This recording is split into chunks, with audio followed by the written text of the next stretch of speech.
আমি যদি চলি তাহলে থামি না। আমিন খান নাম নিয়ে ছবির এই তরুণটি চলচ্চিত্রে এসেছিলেন সেই 90 দশকে। 1993 সালে মোহাম্মদ হোসেন প্রযোজিত ও পরিচালিত অবুঝ দুটি মন ছবি দিয়ে চলচ্চিত্রে পদার্পণ করেন, যেখানে তার বিপরীতে ছিলেন সেই সময়ের জনপ্রিয় মডেল রথি, যার পর্দায় নাম ছিল চাঁদনী, ব্যান্ডশিল্পী জেমসের প্রথম স্ত্রী। নায়িকা চাঁদনী অবুঝ দুটি মন ছবির পর হারিয়ে গেলেও আমিন খান রয়ে যান। অবুঝ দুটি মন ছবি মুক্তি পাওয়ার আগেই আলোচিত সমালোচিত হয়েছিল কিছু কারণে, কিন্তু ছবিটি ব্যবসায়িকভাবে সুপারহিট হয়েছিল, এটা অস্বীকার করার উপায় নেই। মাহমুদ হোসেনের অবুঝ দুটি মন আমার কাছে ফালতু ছবির নমুনায় থাকা ছবিগুলোর একটি, কিন্তু আমিন খানের সেখানে কোনো দোষ ছিল না, কারণ আমিন খানের সেটাই প্রথম ছিল। অবুঝ দুটি মন ছবির পর আমিন খান এগিয়ে যান বেশ কিছু প্রতিশ্রুতিশীল ও সম্ভাবনাময় হিসেবেই।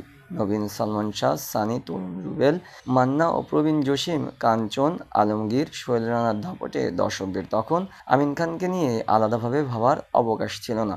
তবুও আমিন খান আলাদাভাবে নজর কাড়েন দিলীপ সোম পরিচালিত মিউজিক্যাল লাভ স্টোরি হৃদয় আমার, হৃদয় থেকে হৃদয়, বাদল খন্দকারের দুনিয়ার বাদশা, বিশ্বনেত্রী জামশেদুর রহমানের লাভ লেটার, তাহের উদ্দিন ঠাকুরের মহাভূমিকম্প, মোহাম্মদ হোসেনের বীর সন্তানের মতো ছবিগুলো দিয়ে বাংলা চলচ্চিত্রের সেরা যুগে আগমন করেছিলেন বলেই হয়তো আমিন খান খুব বেশি গুরুত্ব পায়নি, কিন্তু নায়কখচিত সবকিছুই আমিন খানের মাঝে বিদ্যমান ছিল। তাকে সবচেয়ে ভালো ব্যবহার করেছিলেন প্রয়াত দিলীপ সোম তার দুটো রোমান্টিক ছবিতে। সেই সময় তরুণ প্রজন্মের দর্শকদের কাছে নবীন, সালমান শাহ, সানির পর আমিন খান ছিলেন তৃতীয় পছন্দের নায়ক, যিনি জসিম, কাঞ্চন, রুবেল, মান্না, ওমর খানের মতো সময়ের তারকা অভিনেতাদের সঙ্গে একই ছবিতে পাল্লা দিয়ে অভিনয় করেছিলেন। অ্যাকশন ও রোমান্টিক দুটো ধারাতেই আমিন খান নিজেকে প্রমাণ করেছিলেন। সালমানের মৃত্যু ও সানির বিদায়ের পর অশ্লীল যুগে শরীফ উদ্দিন খান দীপু, মুস্তাফিজুর রহমান বাবু, M A Rahim, M A আওয়াল, পল্লী মালিক, রাজু চৌধুরী, বাদশা ভাই, এনায়েত করিম, মোহাম্মদ হোসেনের মতো প্রযোজক পরিচালকের খপ্পরে পড়ে পুরো ক্যারিয়ারটাই ধ্বংস করে দেন আমিন খান। তা না হলে সে সময় মান্না ও রিয়াজের সঙ্গে সামাজিক, অ্যাকশন, রোমান্টিক দুই ধারার ছবিতেই আমিন খানকে খুব ভালোভাবেই ব্যবহার করা যেত। অশ্লীল যুগে এফআই মানিকের হৃদয়ের বন্ধন, ফুল নেব না, অস্ত্র নেব এবং মোহাম্মদ হোসেনের আজ গায়ে হলুদ ছবিগুলোতে বেশ ভালোই অভিনয় করেছিলেন। এসব ভালো ছবির বিপরীতে সেই সময় আমিন খানের অনেকগুলো অশ্লীল ছবি থাকায় আলাদাভাবে নজর কাড়তে পারেননি। তিনি সময় থাকতেই ধীরে ধীরে নিজেকে গুটিয়ে নিচ্ছিলেন, অথচ তার কাছ থেকে ভালো কিছু পাওয়ার সম্ভাবনা এখনও অনেক আছে। শুধু দরকার যোগ্য প্রযোজক, পরিচালক, যারা আমিন খানকে সঠিকভাবে ব্যবহার করতে পারেন। এবার আসি একটু অন্য প্রসঙ্গে। বেশ কিছুদিন আগে আমিন খানের একটা সাক্ষাৎকারে প্রথম আলোয় পড়লাম, সেখানে আমিন খান বেশ কিছু বিষয়ে খোলামেলা বলেছেন। সেই ব্যাপারে কিছু বলতে চাই। 90 দশকের নিয়মিত একজন সিনেমার দর্শক হিসেবে আমিন খান বলেছিলেন তিনি ইন্ডাস্ট্রির নোংরা রাজনীতির শিকার।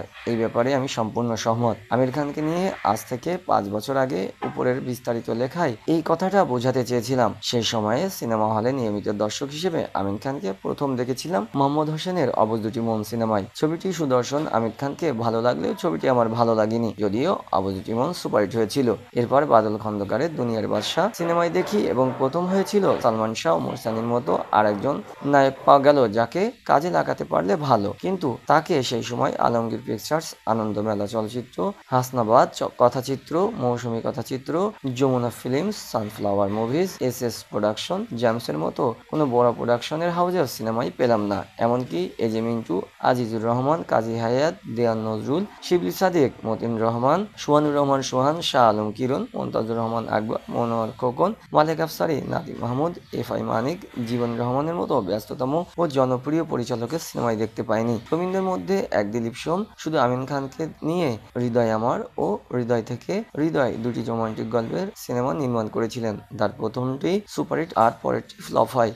এছাড়া আমিন খানকে সেই সময়ে এ গ্রেড কোনো পরিচালক সিনেমায় দেখেছি বলে মনে পড়ে না। জামশেদুর রহমানের লাভ লেটার, আজিজ আহমেদ বাবুলের দোস্ত, আমার দুশ্মন, মোহাম্মদ হোসেনের বাংলার কমান্ডো, এই ছবি ছিল সময় আমিন খানের উল্লেখযোগ্য সিনেমা। অর্থাৎ শুরুর দিকে স্বনামধন্য প্রযোজক পরিচালকের সিনেমা থেকে বঞ্চিত ছিলেন, অথচ উপরের উল্লেখিত প্রযোজনা সংস্থা ও পরিচালকের মধ্যে থেকে 2-3 জন পরিচালক যদি সে সময় আমিন খানকে কাজে লাগাতে পারতেন, তাহলে হয়তো তার ক্যারিয়ার অন্যরকম হতো।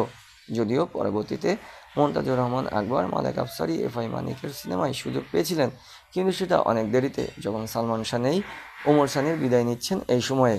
শুরু থেকে মোহাম্মদ হোসেন, আজিজ আহমেদ বাবুল টাইপ পরিচালকের সিন্ডিকেটে পড়ে গিয়েছিলেন, যাদের সিনেমার মান, পরিচালনা আর মান খুব একটা ভালো পর্যায়ে ছিল না। অনেকে বলবেন তাদের তো অনেক সিনেমা সফল আছে। বাণিজ্যিক সিনেমায় সফলতায় সবকিছু বিচারের মানদণ্ড নাই। ব্যক্তি ইমেজ ও পরিচালনার মানে তারা কখনো উপরের উল্লেখিত পরিচালকদের মতো তখনকার দর্শকদের কাছে ছিলেন না। অশ্লীল ছবির পরিচালকদের সিন্ডিকেটে পড়ে গিয়েছিলেন, যার ফলে আমিন খানকে যথাযথ কাজে লাগানো হয়নি।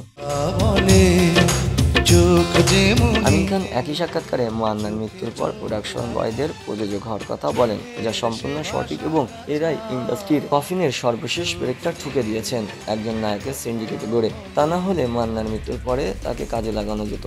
সবশেষে এতটুকুই বলবো, নায়ক হচ্ছে সব ধরনের যোগ্যতা থাকা সত্ত্বেও আমিন খানের মতো একজন সুদর্শন নায়কের কিভাবে ক্যারিয়ারের অবনতি হয়, সেটা ইন্ডাস্ট্রিতে একটা উদাহরণ হয়ে থাকবে সবসময়। 90 দশকের গুণী পরিচালকরা ইন্ডাস্ট্রিতে নেই, তাই মান্না মারা যাওয়ার পর নতুন পরিচালকরা হিট পাওয়া শাকিব খানের দিকে ঝুঁকে পড়ায় আমিন খানের দিকে ভালোভাবে কেউ নজর দেয়নি। তা না হলে যদি শাকিবের সঙ্গে আমিন খানকে সঠিকভাবে ব্যবহার করা যেত, তাহলে বাণিজ্যিক মূলধারা চলচ্চিত্রে একটু হলেও প্রতিযোগিতা থাকতো এবং একটি সিন্ডিকেটের দখলে পুরো ইন্ডাস্ট্রি জিম্মি হয়ে যেত না।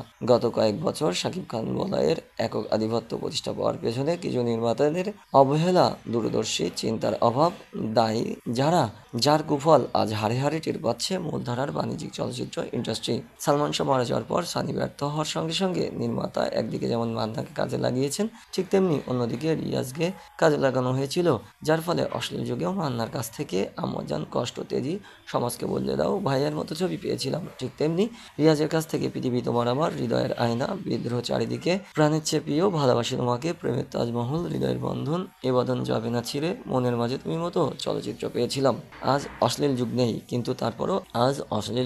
কিন্তু তারপরেও আজও বাংলার বাণিজ্যিক চলচ্চিত্রের করুণ দশা যায়নি, কারণ গত 7-8 বছর ধরে একজন নায়কের বলয় প্রতিষ্ঠিত করতে গিয়ে পুরো ইন্ডাস্ট্রি এখন জিম্মি হয়ে গিয়েছে। ফলে ওই একজন নায়কের একঘেয়েমি ছবিগুলোই দর্শকদের বাধ্য হয়ে গিলতে হচ্ছে। ইন্ডাস্ট্রিতে যখন প্রতিযোগিতা থাকে, তখন শিল্প হয়ে যায় একচেটিয়া বাজারের ব্যবসায়ী নামের দস্যুদের হাতের অসহায়, যা খেসারত দেয় ইন্ডাস্ট্রি, ভোক্তা, ভক্ত, দর্শক সহ সাধারণ মানুষের। অথচ পাশের দেশ ভারতের দিকে তাকান, সেখানে 90 দশকে আসা শাহরুখ, আমির খান, সালমান, অক্ষয়, অজয় যেমন আজও দাপট আছে, তেমনি ঋত্বিক, শহীদ কাপুর, আজকের রণবীরেরও দাপট দেখাচ্ছে, যার সুফল ভোগ করছে চলচ্চিত্র ইন্ডাস্ট্রির সাধারণ দর্শকরা।